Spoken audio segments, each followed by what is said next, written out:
that had ruled the stars for 3,000 years.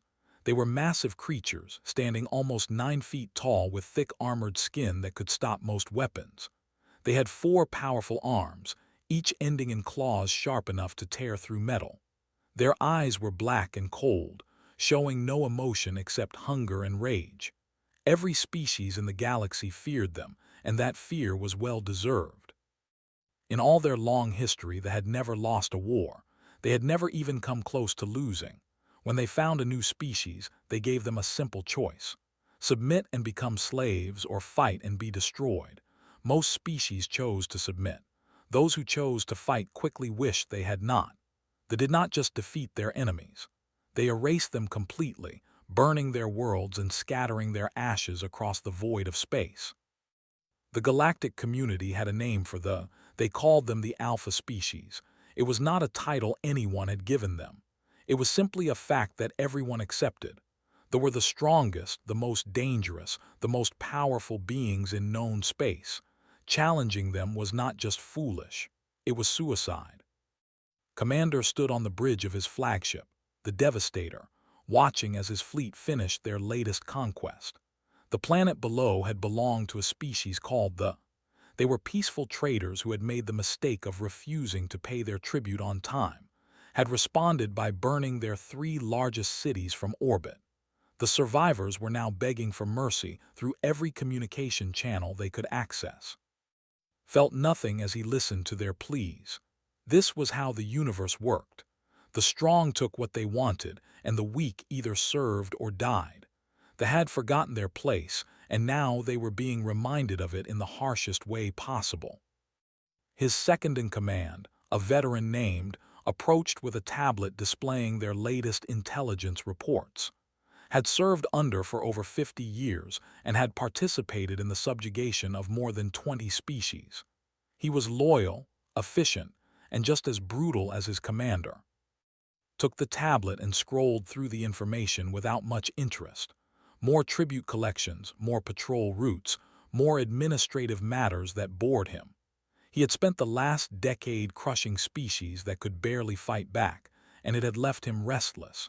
He wanted a real challenge, something that would test his skills and prove his worth.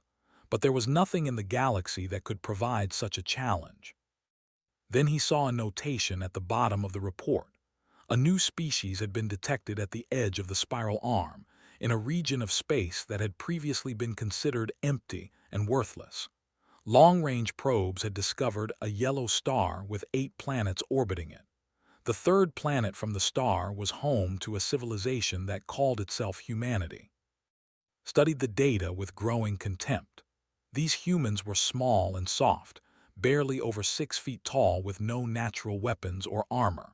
They had only recently discovered faster-than-light travel and had barely begun to explore beyond their own solar system.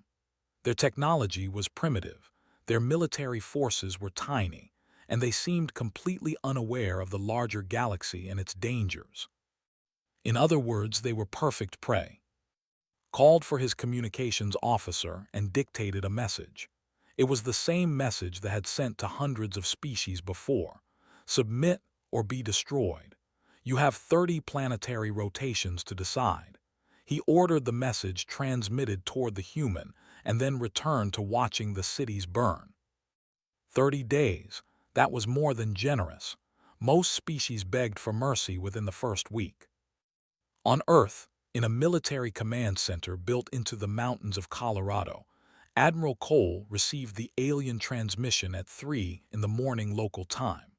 She had been asleep in her quarters when her aide woke her with the news that humanity's first contact with alien life had arrived, and it was not friendly. Was 52 years old with gray hair cut short and practical.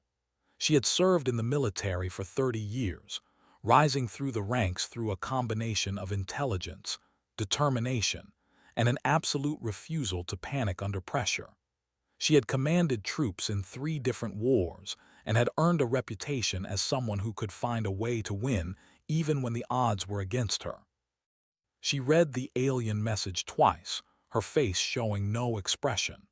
Then she ordered her aide to wake up every member of the United Earth Defense Council and bring them to the command center immediately. They had 30 days to respond to this threat, and she did not intend to waste a single minute. The council members arrived over the next few hours, some still in their sleepwear, all of them looking shocked and frightened. Understood their fear. Humanity had always wondered if they were alone in the universe. Now they had their answer, and it was worse than anyone had imagined. She stood at the head of the conference table and waited for everyone to settle down before she spoke. Her voice was calm and steady, cutting through the panic like a knife. She told them what they were facing: an alien empire that had ruled the galaxy for 3,000 years, a species that had never lost a war and had destroyed entire civilizations without mercy, an enemy with technology far beyond anything humanity possessed and the willingness to use it. Some of the council members wanted to surrender immediately. They argued that there was no point in fighting an enemy they could not possibly defeat. Better to submit and survive than to resist and be exterminated. Listened to their arguments and then shook her head. She told them that surrender was not an option. The reports from other species were clear. Those who submitted to the did not live as partners or even as servants. They lived as slaves, their resources stripped away, their populations worked to death, their cultures erased. Submission was just a slower form of extinction. Other council members wanted to negotiate, to try and find some middle ground, but pointed out that the message had not been an invitation to talk. It had been an ultimatum. The aliens were not interested in negotiation. They saw humanity as prey, nothing more. That left only one option. They had to fight, not because they were certain they could win, but because fighting was the only chance they had. Even a small chance was better than none. Looked around the table at the frightened faces of the most powerful people on Earth. She told them they had 30 days. 30 days to prepare for a war unlike anything humanity had ever faced. 30 days to turn their entire civilization into a weapon. 30 days to find a way to survive. She told them she had already begun making plans. She told them she needed their support and their resources. She told them that humanity was about to face its greatest test, and that failure meant extinction. Then she smiled, and it was not a comforting smile. It was the smile of a predator who had just spotted its prey. She told them one more thing. They thought humans were weak. They thought humans would break easily. They thought this would be another simple conquest, another easy victory. Intended to show them just how wrong they were. The fleet entered the human solar system on the 29th day, one day before their deadline expired. There were 47 warships in total, each one massive and bristling with weapons. Commander had brought enough firepower to destroy a dozen civilizations. He expected this conquest to take no more than a few hours. His sensors showed him a small, blue planet third from the local star. It was covered in water and clouds, with patches of green and brown land scattered across its surface. Billions of humans lived down there, completely unaware of what was about to happen to them. Felt a familiar anticipation building in his chest. He always enjoyed the moment before a conquest, when his prey still had hope. But something was wrong. The humans had not responded to his ultimatum. No pleas for mercy, no desperate attempts at negotiation, no pathetic offers of tribute. Just silence. For 29 days the humans had said nothing at all. Found this strange but not concerning. Perhaps the humans were so primitive that they had not understood the message. Perhaps they were frozen with fear. Perhaps they were simply too stupid to realize the danger they were in. Whatever the reason, their silence would end soon enough. His sensors detected a single human vessel waiting at the edge of the asteroid belt that circled the outer regions of the solar system. It was tiny compared to his warships, barely larger than one of his scout craft. Ordered his fleet to approach slowly, savoring the moment. He wanted the humans to see what they were facing before they died. Captain Daniel Torres stood on the bridge of the UES Defiant and watched the alien fleet approach. He was 38 years old, born in Phoenix and raised on military bases across the world. His father had been a soldier and his grandfather before him. Fighting was in his blood. The Defiant was the first true warship humanity had ever built for space combat. It had been constructed in secret over the past 3 years, hidden in a shipyard on the far side of the moon. Admiral Cole had accelerated its completion when the alien message arrived, and now it was the only thing standing between the fleet and Earth. Daniel knew his ship could not win a direct fight against 47 alien warships. The Defiant was fast and well-armed for a human vessel, but it was still primitive compared to technology. A single one of their ships could probably destroy him without much effort. 47 of them could vaporize him in seconds. But Daniel was not here to fight. He was here to talk, to buy time, and most importantly, to lead the aliens exactly where humanity wanted them to go.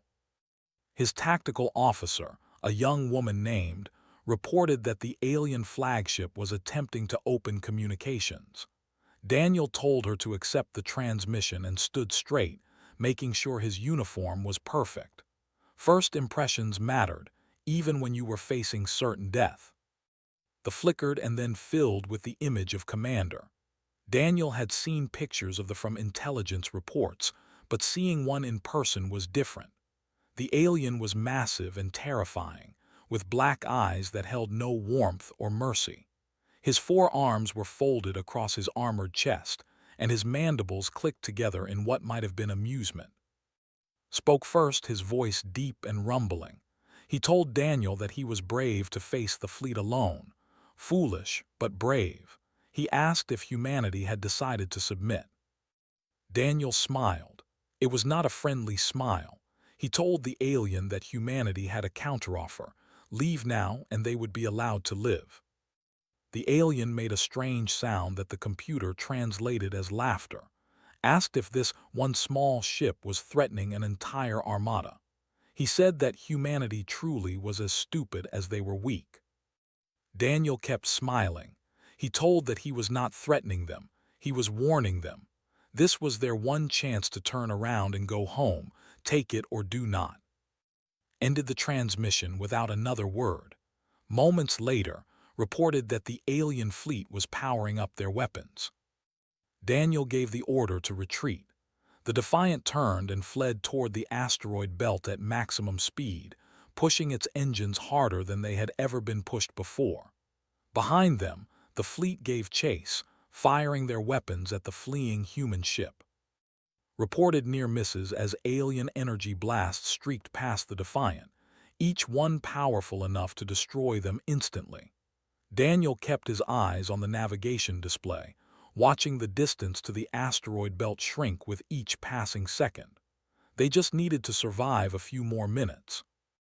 They were faster than expected. Their lead ships were gaining on the Defiant, and their shots were getting closer. Reported that their shields were starting to fail from the near misses alone. One direct hit would finish them. Daniel pushed the engines even harder, ignoring the warning alarms that filled the bridge. The asteroid belt was close now, so close he could see individual rocks on just a few more seconds. The Defiant plunged into the asteroid belt with the fleet right behind them, ordered his ships to follow, eager to catch and destroy the impudent human vessel. He did not understand why the humans had fled here, to this field of useless rocks and debris. Perhaps they thought they could hide among the asteroids. Then the first explosion happened.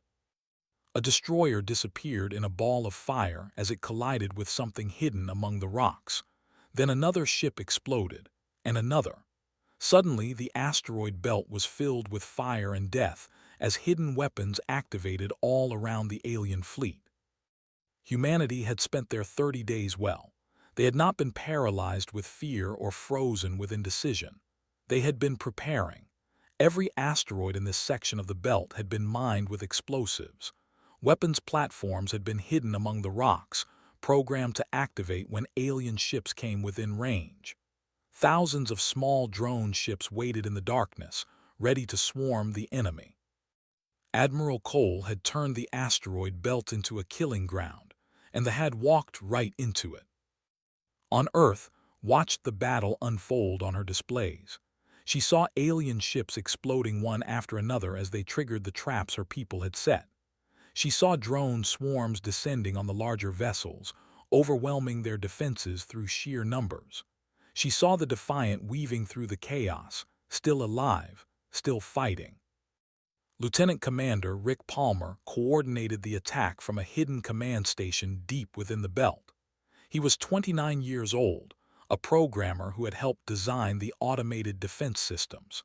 Now he was directing thousands of drones and weapons platforms, turning his code into death for the invaders. He ordered the drone swarms to target enemy engines first, then their communication arrays.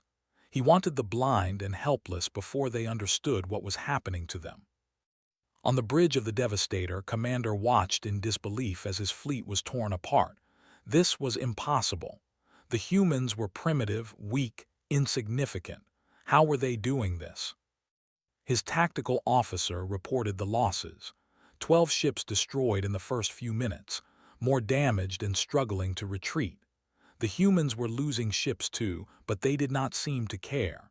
They just kept attacking, throwing themselves at the fleet with no regard for their own survival. Had never seen anything like it. Every species he had conquered had broken when they saw power. They surrendered, they fled, they begged for mercy. But these humans just kept fighting, even when they were dying, even when victory was impossible. He ordered his fleet to regroup and push forward. They would crush these insects through sheer firepower, but for the first time in his long career, felt something he had never felt before. He felt doubt. The battle in the asteroid belt lasted for 3 weeks. 3 weeks of constant fighting, constant death, constant destruction. They had expected to conquer Earth in a single day. Instead, they found themselves trapped in a war they did not understand against an enemy they could not break. Commander threw everything he had at the human defenses. His ships pushed deeper into the belt, destroying weapons platforms and hunting down drone swarms. But for every platform they destroyed, 2 more seemed to activate. For every drone they killed, a dozen more appeared. The humans had prepared for this battle with a thoroughness that bordered on madness. Captain Daniel Torres and the Defiant survived the first day of fighting, then the second, then the third. His ship was damaged and his crew was exhausted, but they kept fighting. They had become a symbol for humanity, proof that even a single small ship could stand against the mighty. But symbols did not win wars. Daniel knew that they were adapting to human tactics. They were learning to detect the hidden weapons platforms before triggering them. They were developing countermeasures against the drone swarms. Slowly but surely, they were pushing through the human defenses. On the 12th day of the battle, the Defiant was finally caught. 3 destroyers cornered the human ship near a cluster of large asteroids and opened fire from all directions. The Defiant's shields failed almost instantly, and enemy fire tore through the hull. Daniel ordered his crew to abandon ship, but he knew it was too late for most of them. He stayed on the bridge, still giving orders, still fighting, even as his ship died around him.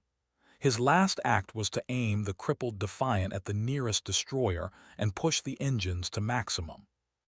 The collision destroyed both ships. Captain Daniel Torres and his crew of 200 died in a ball of fire that lit up the asteroid belt like a small sun. But they took over 300 warriors with them. Admiral Cole received the news of the Defiant's destruction in her command center on Earth. She did not cry. There would be time for tears later if any of them survived. For now, she had a war to win. She ordered the remaining human forces to fall back to the inner solar system. The asteroid belt had served its purpose, killing over half the fleet and buying precious time. Now it was time for the next phase of the plan. Commander led his surviving ships out of the asteroid belt, triumphant but wounded. He had lost 23 ships to the human traps, more than he had lost in any previous campaign. But he had broken through, and now nothing stood between him and the human. Or so he thought.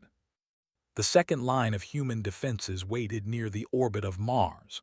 More weapons platforms, more drone swarms, more ships willing to die to slow the advance. Pushed through them with growing frustration, losing another 8 ships in the process. The third line waited near the orbit of Earth's moon. This time the humans had positioned manned warships alongside their automated defenses. They were still primitive compared to technology, but they fought with a ferocity that shocked the alien warriors. Lieutenant Commander Rick Palmer had transferred to a new command station after the belt fell. He was coordinating the defense of Earth's orbit, directing ships and drones and weapons platforms in a desperate attempt to hold back the enemy. He had not slept in 4 days. He had watched thousands of his fellow humans die, but he kept working, kept fighting, because stopping meant the end of everything. By the end of the 3rd week, only 16 ships remained. They had pushed through every layer of human defense, leaving a trail of destroyed vessels and dead warriors behind them. Had never paid such a high price for a conquest. He had never imagined that such a price was possible. But he had won. His remaining ships had reached orbit above the human. From here, he could bombard their cities into dust, burn their civilization to ashes, and finally teach these stubborn creatures the price of defiance. He opened a communication channel to the planet below and prepared to demand their unconditional surrender. But before he could speak, a new human voice came through his speakers. It was Admiral Cole. She congratulated the commander on reaching Earth. She told him that he had fought well and that his warriors had proven themselves worthy opponents. Then she told him that the war was not over. Demanded to know what she meant. His ships controlled orbit. His weapons were aimed at her cities. What could the humans possibly do now? Told him to look at his sensors. Look at the ships rising from the surface. Look at the weapons platforms activating in orbit.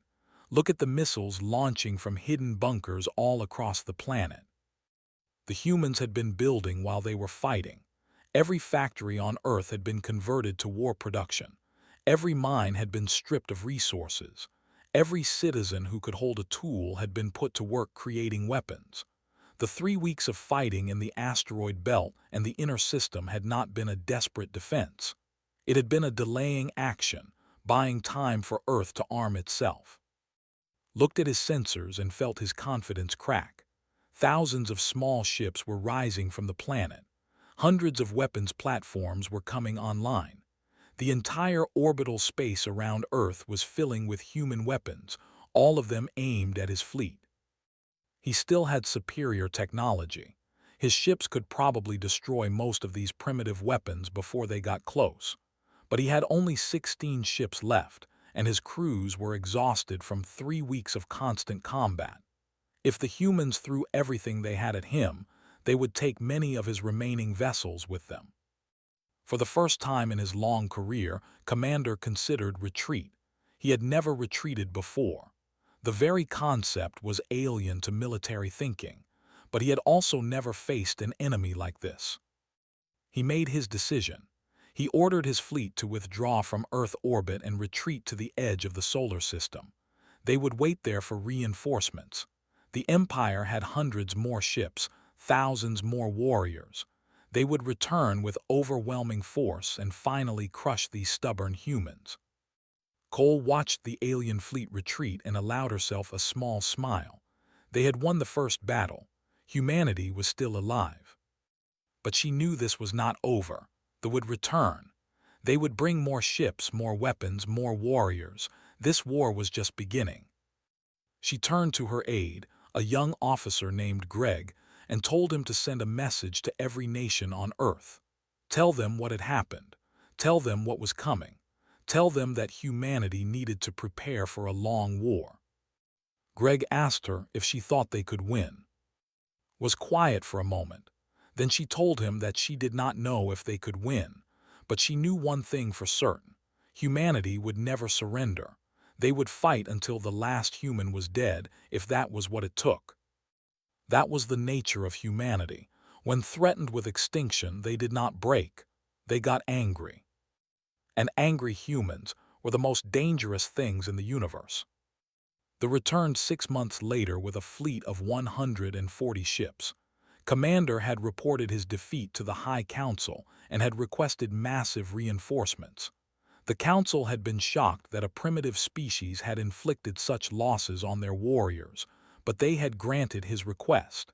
This time, there would be no failure. But humanity had not been idle during those 6 months. Admiral Cole had overseen the largest military buildup in human history. Every nation on Earth had united under a single purpose. Every resource had been devoted to the war effort. Millions of young men and women had volunteered to fight. The second battle for Earth was even more brutal than the first. They pushed through the asteroid belt defenses in just 4 days, having learned from their previous mistakes. They swept through the inner system with overwhelming force, destroying everything in their path. But humanity fought back with a ferocity that all logic. For every ship they lost, they launched 2 more. For every soldier who died, another stepped forward to take their place. They could not understand it. No species in galactic history had ever fought like this. The aliens reached Earth orbit after 2 weeks of constant fighting. They had lost 60 ships in the process, but they still had enough firepower to burn the planet clean. Ordered his fleet to begin the bombardment. The first waves of missiles and energy beams struck the major cities. Millions of humans died in the opening hours of the attack, but even as their cities burned, humanity kept fighting. Ground-based weapons fired at the orbiting ships. Hidden submarines launched nuclear missiles. Civilian aircraft loaded with explosives flew suicide missions into alien vessels. Then they made their greatest mistake. They decided to land troops. General Amy commanded Earth's ground forces. She was 45 years old, a former infantry officer who had spent her entire career preparing for wars that most people thought would never happen. Now she was fighting the most important war in human history. She had spent the 6 months between invasions developing new tactics specifically designed to fight the aliens were bigger, stronger, and better armed than humans. In a fair fight, a single warrior could probably defeat 5 or 6 human soldiers, so Amy had decided not to fight fair. The first major ground battle happened in Sydney. They landed 10,000 warriors, expecting to crush all resistance within hours. They marched into the city in perfect formation, their weapons ready, their confidence absolute. They found empty streets and silent buildings. The human defenders had retreated, or so it seemed. The commander ordered his troops to spread out and secure the area. That was when the traps began to spring. Buildings collapsed on advancing squads, crushing them under tons of rubble. Hidden explosives detonated beneath their feet. Snipers fired from concealed positions, targeting the gaps in alien armor. Small groups of human soldiers attacked from side streets and alleys, killing a few aliens before disappearing into the ruins. They tried to regroup, but the humans gave them no chance. Every time they gathered in one place, artillery shells rained down on them. Every time they tried to advance, they walked into another ambush. Every time they thought they had cleared an area, more attackers appeared behind them. Corporal Brooks was 19 years old when the Battle of Sydney began. He had joined the military 2 months after the first invasion, determined to fight for his home. Now he found himself trapped in the ruins of a shopping center with 11 other survivors, cut off from the main human forces. They had run out of ammunition for their standard weapons on the second day, had expected to die, but instead he found himself getting angry. He was not ready to die. He was not going to let these monsters take his world without a fight. He organized his small group and set them to work. They built traps from the debris around them. They made explosive charges from household chemicals found in the shopping center's stores. They sharpened pieces of metal into crude but deadly weapons. When they finally broke through their barricades on the third day, killed the first one himself. The alien warrior was 8 feet tall and covered in armor, but it had not expected a small human to charge directly at it. Drove a sharpened piece of rebar through the creature's eye before it could react. The fighting that followed was brutal and bloody. Lost half his squad in the first few minutes, but the survivors fought on, killing alien after alien with improvised weapons and desperate courage. By the time rescue forces arrived, had personally killed 7 warriors. He never talked about those 3 days afterward. The memories were too painful, too raw, but he kept fighting through battle after battle, year after year. The war had changed him forever. The Battle of Sydney lasted 2 weeks. When it was over, they had lost over 6,000 warriors. Human casualties were much higher, but the aliens had been stopped. They had expected an easy victory and had found a nightmare instead. Similar battles erupted across the globe. The landed troops in Europe, Asia, Africa, and the Americas. Everywhere they went, they found the same stubborn resistance. Humans fought them in cities and forests, in deserts and mountains, in every possible terrain. They fought with advanced weapons and primitive clubs. They fought in organized military units and in small guerrilla bands. They simply refused to stop fighting. Commander watched the ground war from orbit and felt something he had never experienced before. Fear. These humans were not like any species that had ever encountered. They did not surrender when they were beaten. They did not flee when they were outnumbered. They just kept fighting, no matter the cost. He reported his concerns to the High Council, requesting even more reinforcements. The council was beginning to grow worried. This conquest was supposed to have been easy. Instead, it was becoming the bloodiest war in history. Admiral Cole died in the 6th year of the war. Her command station was hit during the Second Battle of Mars, and she was killed instantly. She never saw the final victory she had worked so hard to achieve. But her legacy lived on. The strategies she had developed, the defenses she had built, the spirit of resistance she had inspired, all of it continued long after her death. Humanity mourned her passing, then returned to the war with renewed determination. The fighting continued for 2 more years. Both sides suffered terrible losses. Both sides refused to give up. But slowly, almost imperceptibly, the tide began to turn. Humanity was learning. They were capturing technology and reverse engineering it. They were building better ships, better weapons, better defenses. Each year, the gap between human and capabilities grew smaller. And they were breaking. For 3,000 years, they had known only victory. Now they were facing an enemy that simply would not die, and it was destroying them psychologically. Soldiers began to fear deployment to the Sol system. Commanders began to question their orders. For the first time in their long history, the alpha species was losing faith in itself. By the 8th year of the war, humanity was no longer just defending. They were preparing to attack. Admiral Samuel Price stood before the United Earth Council and presented his plan. He was 53 years old, a man who had been a junior officer during the first invasion 8 years ago. He had fought in every major battle since then, rising through the ranks as older officers died and younger ones proved themselves. Now he commanded all of humanity's military forces. His plan was simple in concept but massive in scale. For 8 years, humanity had been defending their home system. It was time to take the war to the enemy. They would assemble the largest fleet in human history and attack The council members listened in stunned silence. They had never been attacked. In 3,000 years, no species had even attempted it. The very idea seemed insane. Samuel told them that was exactly why it would work. They believed they were invincible. They believed no one would dare strike at their heart. That belief was their greatest weakness. The debate lasted for 3 days. Some council members argued that the plan was too risky, that humanity should focus on defending what they had. Others pointed out that the Empire still had far more ships and warriors than humanity could match. An attack on there would leave Earth vulnerable. Samuel listened to all the arguments, then responded. He told them that defense was not enough. As long as the Empire existed, humanity would never be safe. The aliens would keep sending fleets, keep attacking, keep trying to conquer. The war would never end until one side was completely destroyed. He told them that humanity had a choice.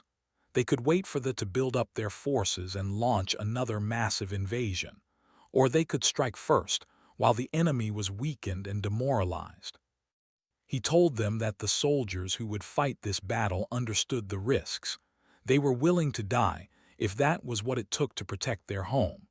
The question was whether the council was willing to let them try. The vote was close, but in the end the council approved the plan.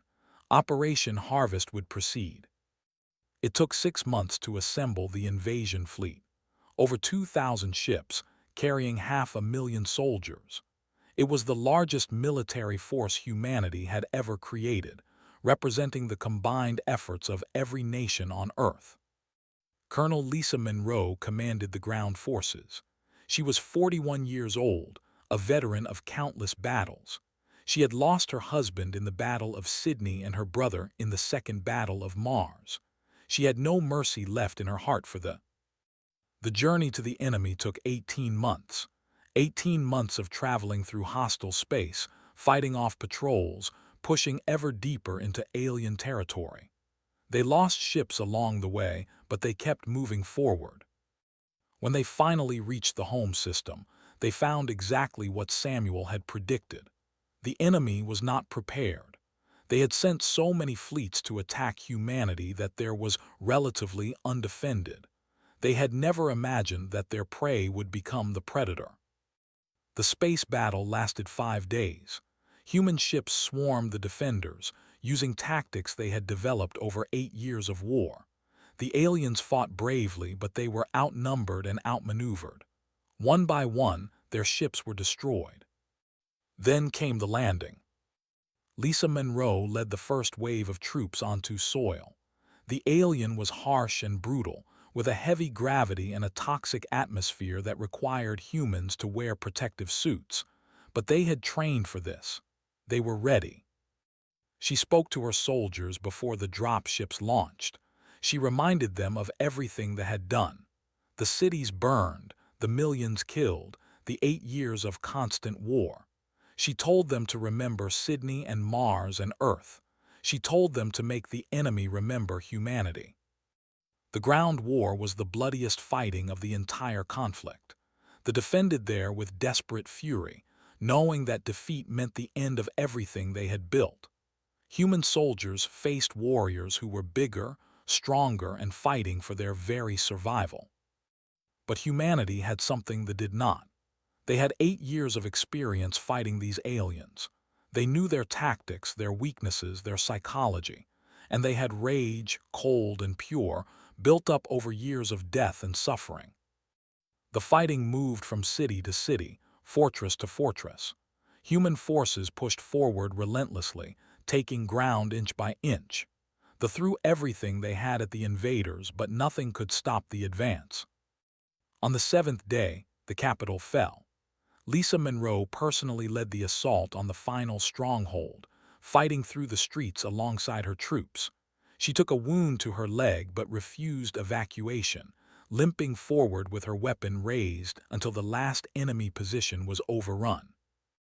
On the 9th day, the last High Commander sent a message requesting surrender. General Chris Baldwin received the transmission. He was 61 years old, the overall commander of all human forces in the campaign. He had lost his right arm to a blade 10 years earlier, during one of the early ground battles on Earth. He had waited a very long time for this moment. The alien commander's voice was broken and weary. He offered unconditional surrender. He offered tribute, resources, anything humanity wanted. He just asked them to stop. Chris was silent for a long moment. He thought about Admiral Cole, who had led them through the darkest days of the war. He thought about Captain Daniel Torres, who had sacrificed himself and his crew to protect Earth. He thought about the millions of humans who had died fighting this enemy. He thought about Corporal Brooks, now a gray-haired veteran, who still woke up screaming from nightmares about a shopping center in Sydney. Then he spoke. He told the commander that humanity did not want tribute. They did not want resources. They did not want surrender. The alien asked what they wanted. Chris told him they wanted to understand something. For 3,000 years, they had called themselves the Alpha species. They had believed they were the ultimate predators, the masters of the galaxy. They had crushed every species they encountered and assumed that made them invincible. They had been wrong. Chris told the alien that there was no such thing as an alpha species. There were only species that had not yet met humanity. They had thought humans were weak because they were small and soft. They had learned the truth too late. The transmission ended. Human forces completed their occupation of the war was over. In the years that followed, the Empire crumbled. Their subject species, seeing that the mighty Alphas could be defeated, rose up across the galaxy. The empire that had terrorized known space for 3,000 years fell apart within a single decade. Humanity claimed no empire for themselves. They had no interest in conquest or domination. They simply wanted to be left alone, to rebuild their world and heal their wounds. But the galaxy never forgot what had happened. The species that had called themselves Alphas, the undefeated masters of all they surveyed, had met a small and stubborn species from an unremarkable planet around an ordinary star. And humanity had destroyed them. The lesson spread to every corner of known space. Never threaten humanity. Never back them into a corner. Never give them a reason to fight. Because once humans start fighting, they do not stop until there is nothing left to fight. They had called themselves the Alpha species. They had believed they were the top of the food chain, the ultimate predators. They were wrong. Humanity was.